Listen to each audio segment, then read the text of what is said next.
Fl-aħħar ġimgħat 5,000 persuna applikaw biex jirċievu l-ħlas lura tat-taxxa żejda li kienu ħallsu fuq il-vettura li xtraw fl-2008. Dawn jiffurmaw parti minn total ta' 6,300 persuna li bejniethom huma intitolati għal 4,900,000 euro fotjiet lura. Kif imħabbar fl-aħħar budget, il-Gvern se jagħti rifużjoni ekwivalenti għall-ammont ta' VAT li tħallset fuq it-taxxa tar-reġistrazzjoni lil sidien li rreġistraw il-vettura tagħhom bejn l-ewwel ta' Jannar u l-aħħar ta' Diċembru tal-2008.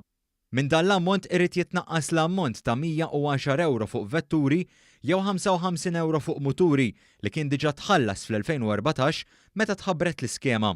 L-applikanti eliġibbli għal din l-iskema ġew infurmati minn Transport Malta u għandhom sa 26 ta' April biex jibagħtu l-formuli tal-applikazzjoni lil Transport Malta. F'konferenza tal-aħbarijiet f'Marzu li għadda, il-Ministri Ian Borch u Edward Cicluna nedew għall-aħħar darba din l-iskema u bekk se jingħalaq kapitlu ieħor ta' inġustizzi. Is-snin indirizzati kienu bejn l-2004 u l-2008 bil-Ministru Borch jgħid li b'kollox 29,000 persuna se jkunu ħadu bejniethom aktar minn 23 miljun euro. Dan fil-waqt li l-Ministru Cicluna qal li l-Gvern Nazzjonalista baqa' ma ratx il-flus li kienu dovuti lilu minkejja li l-Unjoni Ewropea kienet ġibditlu l-attenzjoni li dawn il-flus ma setgħux jibqgħu jittieħdu.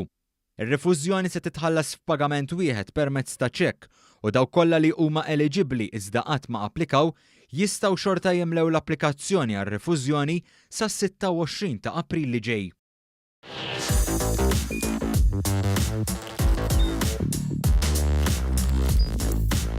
Idħol fuq one.com.mt u hemmhekk tista' tara l-programmi kollha li jxandru fuq One permezz ta' One Play.